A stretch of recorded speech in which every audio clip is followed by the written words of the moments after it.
Welcome to the Fintech One-on-One podcast, episode number 315. This is your host, Peter Renton, chairman and co-founder of Lend It Fintech.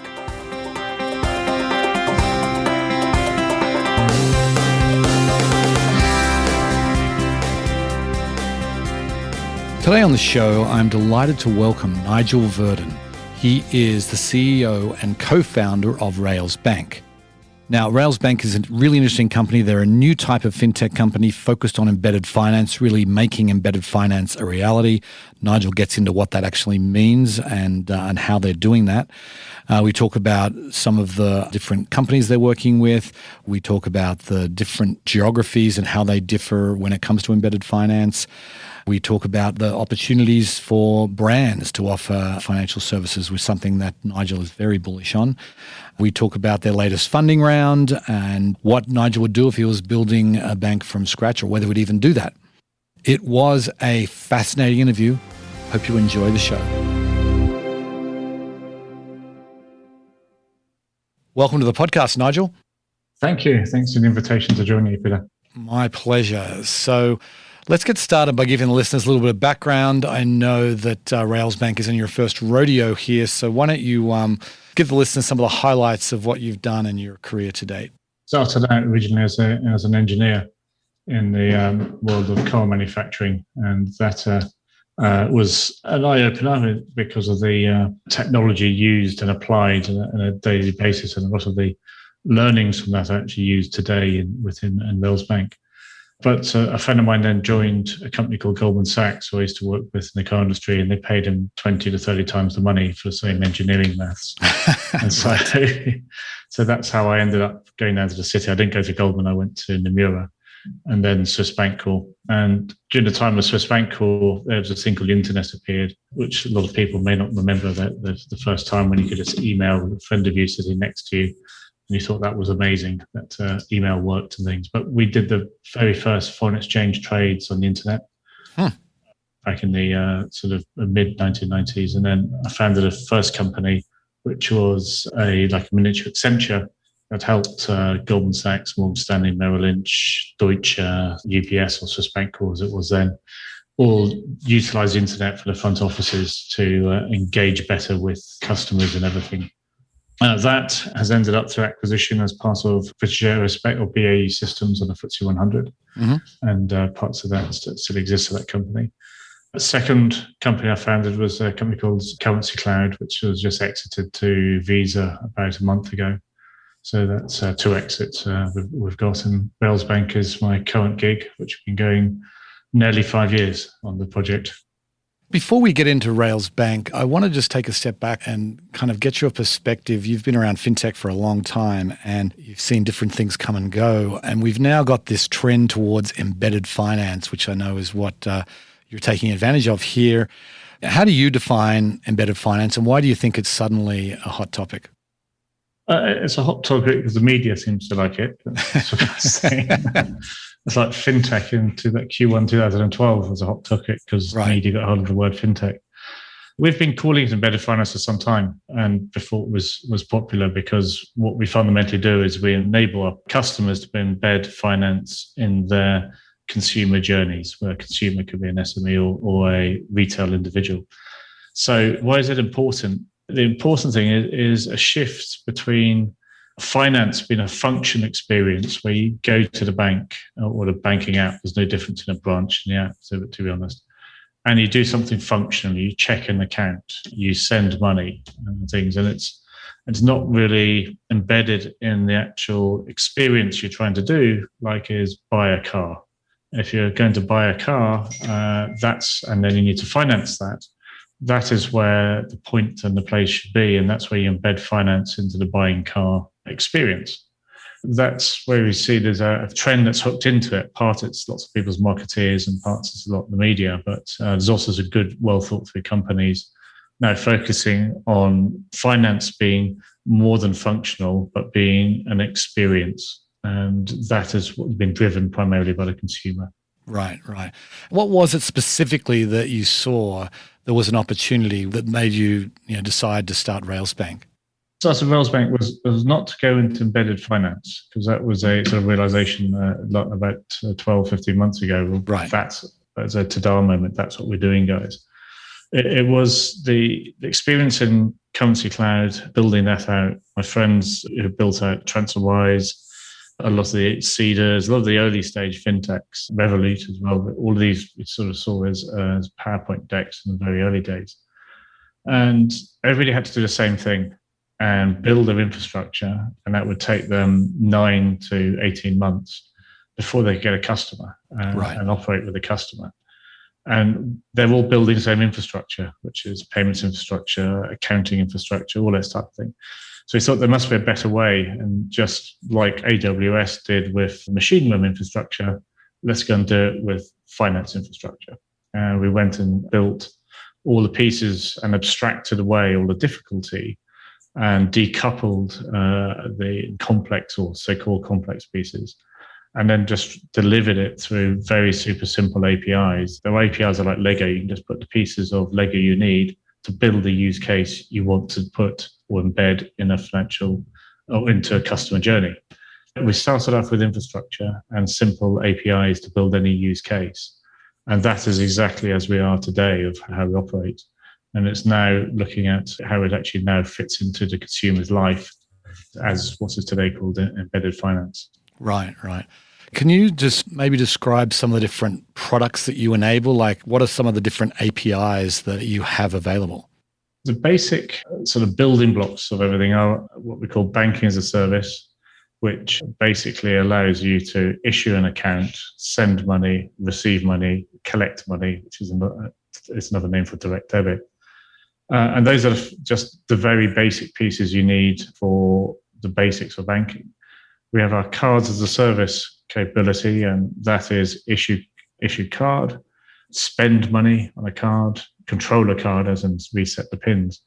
And if you look at those capabilities within cards as a service, those capabilities within banking as a service, the art then is helping customers and working, partnering with customers to then say, right, I'm trying to build a wage advancing experience, because consumers, the problem they're trying to solve is consumers are currently having to go to payday lenders. And if they're going to payday lenders, the issue they're facing is compound interest. And so if they can implement wage advancing by hooking into the payroll, by using our APIs and tweaking them together, and being able to issue a wage advance for 75 pence fixed price, wouldn't that be a better outcome for the consumer? And so WageStream, one of our customers, partnered with us when they first started, because they couldn't do that with traditional legacy infrastructure at all. They couldn't issue 500,000 accounts in seconds. They just didn't have that capability. So that's an example of taking an issue account, send money and receive money, and moving money between accounts, which is send and receive money, and being able to hook around a customer problem and deliver a use case that solves that customer problem, which is compound interest and financial health. And that gives us just an example. Imagine Lego, or imagine going to supermarket. Our APIs are like all the vegetables, goods you have there, the recipes that you can either pick up the recipe from the Sainsbury's recipe on how to make a lasagna. And it says, buy this, this, and this. And hey, presto, you got a lasagna. Or you got people who are chefs who can go in and just know what to pick. And it's the same sort of thing. People can just use our recipes, or they can figure out the APIs themselves because they've done that before. Right. I imagine you're not really working with traditional banks at all. You mentioned WageStream, really like what those guys are doing. And are you really focused on fintech companies, or what about non-financial institutions? We're focused on two segments, which is fintech and we call brands. So brands, for example, McLaren Formula One is a customer. So they're looking at how finance within their fan base can engage the fan base in a more meaningful way. Instead of every couple of weekends during the Formula One season, if you use finance, you can be embedded with your consumer on the daily lives as well. We don't sell to banks unless it's a neobank, which is we put into the fintech bucket. We don't actually sell to your traditional legacy banks. The reason is if you look at how we've built our our philosophy behind our infrastructure, we're totally vertically integrated banking as a service, cards as a service products, and also credit as a service. And we goal, and this is what we achieved in, say, UK and Europe business, is to connect the consumer all the way through to the central bank with no legacy. So no legacy infrastructure, no legacy risk management processes. So you don't have a third-party bank telling us what business we can and can't do. It's totally up to us because we cleared sterling directly ourselves. No legacy operations to cause problems with our customers. And so we have this total no legacy vertically integrated stack philosophy of software, operations, and regulatory licenses and scheme licenses like Visa and MasterCard, so we can deliver the value that our customers actually want. And we don't have the impact of the legacy, we call it the legacy saurus, impacting your business and your operational excellence and your pricing and what business you can and can't do. Right. So one thing that I've been really curious about is that everyone talks about legacy infrastructure, which obviously at one point in time was cutting edge technology. And how are you thinking about it, where your technology that you're creating today will be legacy technology in a decade or certainly in 2 decades? How are you thinking about it internally, about making sure that your technology doesn't become legacy technology? I think it's the same way as Amazon, same way as Facebook. Everybody, you're continually, technology is just not built and deployed and left alone, which was the old model. It was basically very expensive, built it sits there, and you then do some modifications to it. And then you have a release every week or release a year or released every 10 months or 3 months. If your engineering is all set up into continuous releases, you may not realize if you're on Facebook, they've probably had 10, 15 releases of functionality behind the scenes or bug fixes that you're totally unaware of just happened for you. And there's the same sort of thing, is you're permanently adding functionality, deprecating dead code, fixing bugs, and it's always going on. So your software essentially becomes a living organism that's permanently going forward. And that thinking, Google does it, and most all the big tech companies do it, and lots of fintech companies too, is a mindset thing and it's an experience thing. And it's very difficult to do if you've got legacy, because the legacy isn't written to be continuous deployment. It's not written to work in that mindset, sort of skill set. And so you can start working on no legacy platforms, and you continually improving going forward, rather than continue putting technical debt, which is unfortunately legacy ends up with lots and lots and lots of technical debt, because when it was all written, they didn't have the concept of continual releases. Right. You guys are, I believe, based in the UK, but what markets are you actually operating in? Our largest market at the moment is UK and Europe, so operating across that. And we now got to split UK and Europe apart because of good old Brexit. We're up and live and running our customers in North America, and we have customers live in APAC as well. So in APAC, we're live in Australia and in Singapore, and we'll be lighting up 3 or 4 new countries over the next 18 months. And so growth plans are to consolidate US, consolidate the APAC region, and continue to grow and build out more sort of into Eastern Europe and Nordics in our UK and Europe business.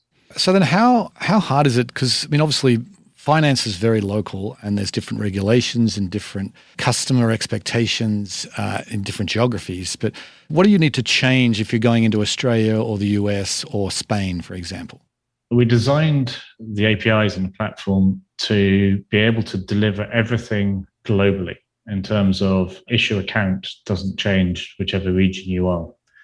And being able to issue an account behind the scenes, we have what's called Railsbank, a rail that is specific to, say, the UK or to Spain or to whichever jurisdiction you're in. Because in each jurisdiction, you've then got not just some technology challenges with, say, connecting up to the central bank. Well, you've got legal frameworks, you've got regulatory frameworks, you've got different KYC, etc.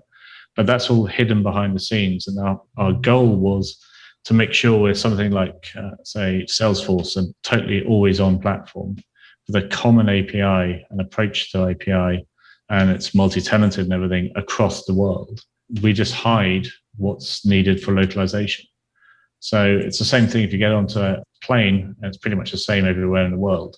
The regulations for flying in China are different from regulations for flying in, say, across Europe, and different from the US. But that's all hidden behind the scenes. You're a consumer, you get the same experience. So what we learned at Currency Cloud, what we learned at all the way back in the evolution of how do you build global? And what you don't build global is you've just got to decouple what the product should look like and does look like, and then what local requirements are to actually implement that capability in a local market. Interesting. Okay. When you're looking at the geography of the world, and obviously you've mentioned quite a few regions there, are there specific regions that are more open to this sort of embedded finance model, or are you finding it pretty much wherever you go, fintech entrepreneurs are really open to it? The hard work was done from 2012 to around 2016, 2019. That's sort of when the first sort of wave of fintech came through.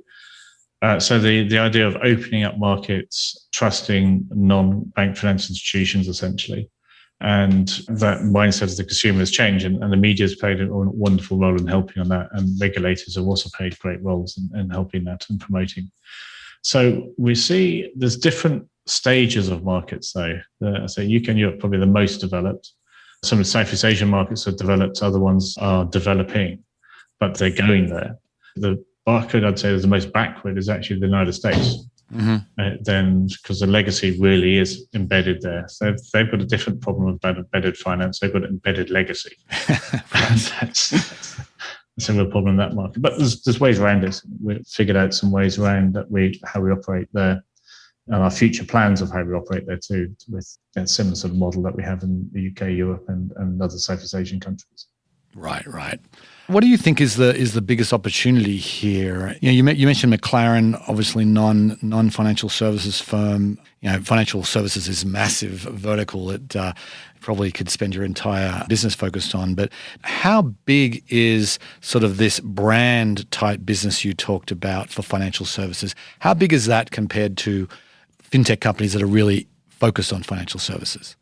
The research most people are referring to is done by Bain Capital and also by a chap called Simon Torrance, an independent consultant.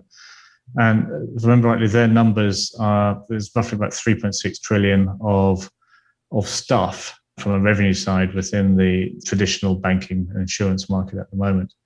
Their predictions are if you start opening it up, and brands, people like Nike, Lululemon, Apple's already doing it, distributing finance and using finance as a tool to engage with consumers and understand consumers and deliver more relevant things to consumers and up the cadence of interactions with consumers. We see that market, and I don't see any reason that the numbers that I've been through with Simon quite often, his ways of thinking, is it's a $7 trillion market. So there's an increase of basically $3.4 trillion that can be attributable to embedded finance over the next 10 years.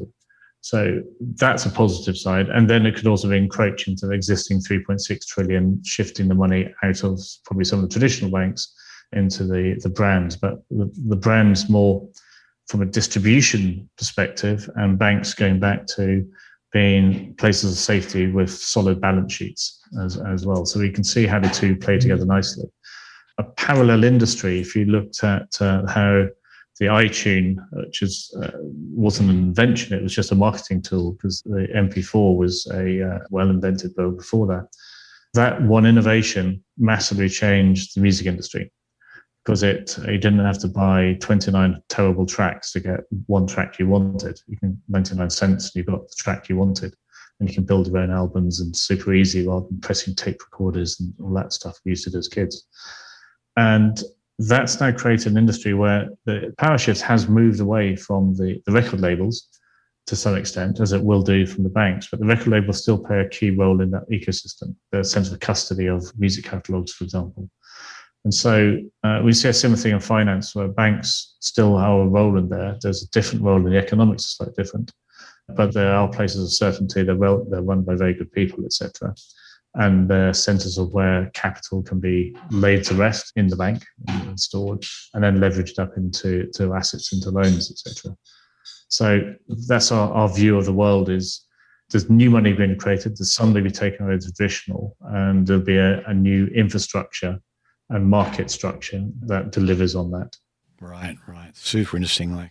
So basically, the pie can double in the next decade, is what you're saying. Which that's a simple version. Yes, that's much more eloquent than me. Okay, so I want to switch gears and talk about earlier this year an acquisition, or it might have been last year, the acquisition you made of Wirecard Services, where obviously the Wirecard scandal, the company imploded. There was fraud.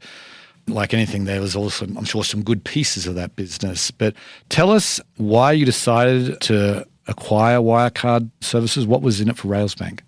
We were building our cards at the time. We knew the previous incarnation of Wirecard, which is called the Newcastle Building Society. And a lot of people were still there who were at the Newcastle Building Society. That was purely the commercial side. So we thought, hey, if we acquire that, we can step change our card business. The other piece was we didn't think we needed a massive failure within the fintech market so this business going totally bust and consumers losing trust in fintech because a set of people in senior management of Wirecard decided to be fraudulent players. So this helping the market makes good commercial sense to us. And I approached a colleague of mine who was on the advisory board of Wirecard and just said, look, we're super interested. We want to make sure it's an orderly market is created. Fintech is important. We don't see too many failures or anything like that because it loses confidence in us. We can help here. Lots of negotiations and all the typical thing you go through an M&A deal. We ended up acquiring it, migrating it over to us in just, I think, 2.5 weeks. And now that a lot of the customers, I think a good 95% still all operating there. Wow. So all it's success. And I think the sad thing is some people from Wirecard are getting sort of tainted with the brush of fraud when they shouldn't do, because it was a good company. There's a lot of very good people in there. A lot of them work for us in UK and in Germany. As we open up a Munich office purely because of that. I think we should just, if they got it on their CV, be proud. They were let down by a few others, just like Bearings was let down by Nick Leeson. Right, got it. I read recently you have a partnership with Plaid. Obviously, Plaid is really at the center of financial services, particularly in the US and also increasingly in Europe. Tell us a little bit about that relationship and what you're doing there. The way we look at product is customers drive everything. And a lot of our customers wanted the ability to do essentially what's called payment initiation, as in pay by bank transfer, and have use cases around that, and also wanted access to finance data, so it's account aggregation, and build use cases around it. And we looked at doing it all ourselves. And if you look at the open banking side, it's meant to be open, but it's open but complex because every bank is fundamentally different, and anybody tells you different is wrong. Look at why do we have TrueLayer? Why do we have Plaid? Then just solved it for all of the banks because they are subtly different, which is what happens when you get a protocol designed by a committee. So instead of us having to reinvent it, they're a world-class company and they know these use cases very well. They're essentially utility. And so we decided to partner with them rather than build, because us to try and build that would have been a 2-year project, whereas we could come to market, satisfy our customers, who could satisfy their consumers, and do it super fast, and everybody's happy. And it doesn't make sense for us to reinvent something that is a portion of our product set rather than something like credit we're into. It's massively differentiated on part of our product set. Right. I want to talk about funding. You recently closed a $70 million funding round. It's a sizable sum, although these days fintech has such many large funding rounds. We still forget that 70 million is still a decent sized round. Tell us a little bit about who your investors are and what you're going to be using that money for. The money is going to be used for invest in 3 main areas. We invest in the team, so we call it putting rocket fuel within the team.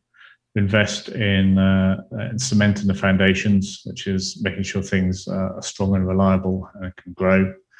and growth, which is new markets, new products, and things.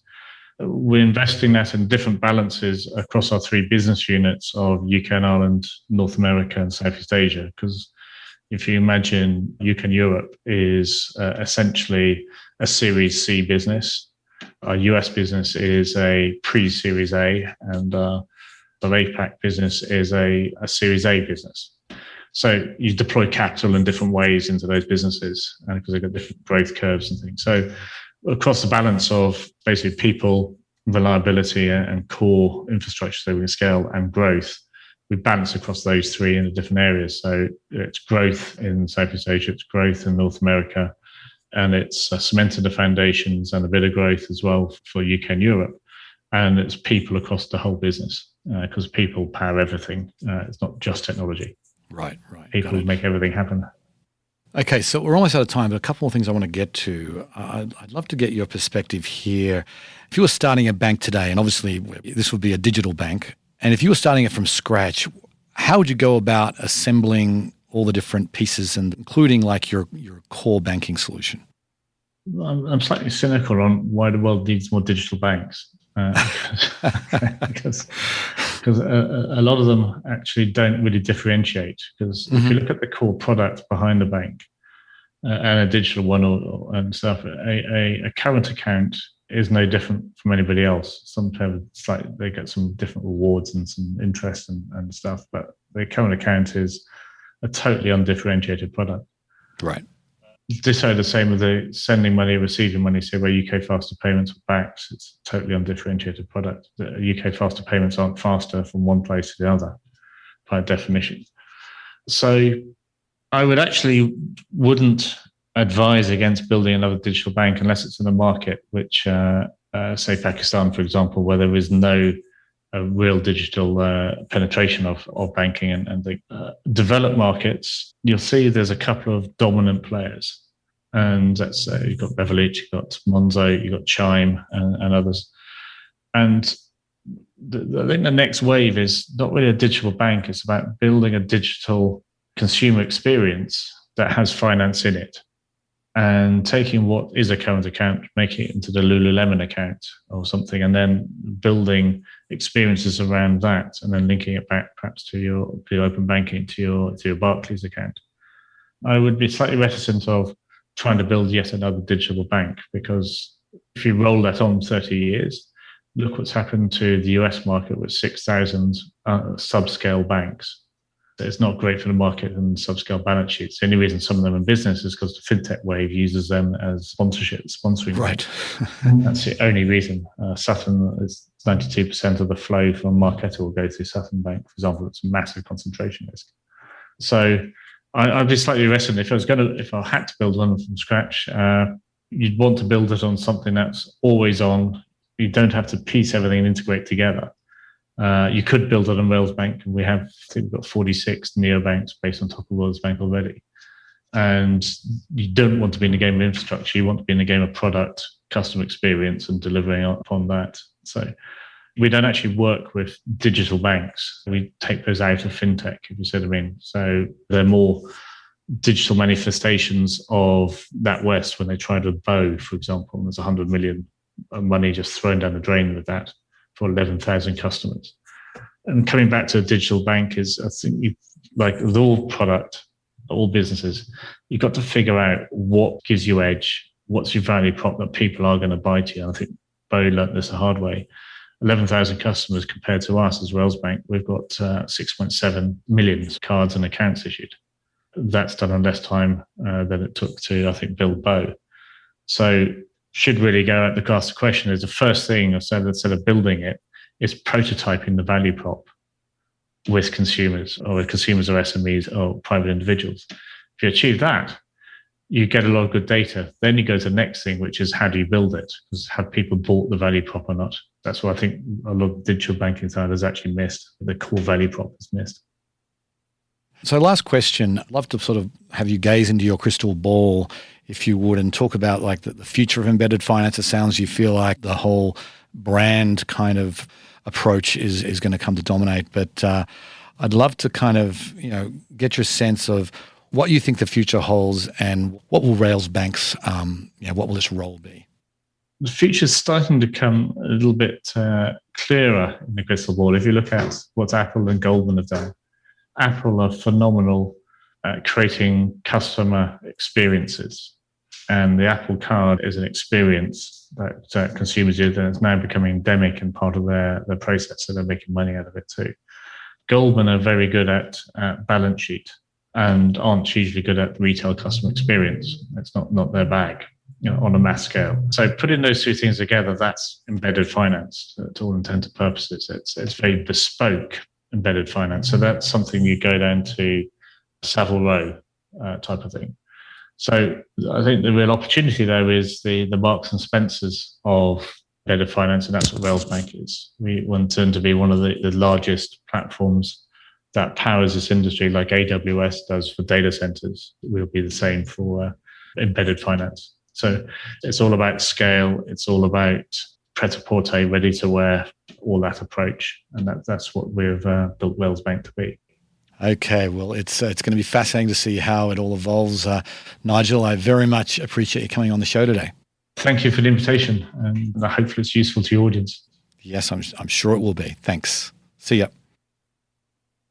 This whole idea of brands integrating financial services, to increase loyalty of their customer base, it really is something that has just getting started and has, I agree with Nigel, huge potential. I mean, you're talking about doubling the pie of total financial services. And I see as embedded finance matures and as the code base matures, it's only going to get easier and less expensive for brands to offer not just a co-branded credit card with Chase or Citi or someone else as the bank behind it, but really having their own experience where the entire way that you interact with the financial product is really built in the way that is totally congruent with the brand. And I think that's what we haven't seen much of. I mean, you see it with the Apple Card, which Nigel talked about, and how that's a financial product that's really integrated into the way we think about Apple products. And so there's certainly opportunities for other brands to do something similar. And it is really going to be fascinating to see how this develops this coming decade. Anyway, on that note, I will sign off. I very much appreciate you listening, and I'll catch you next time. Bye.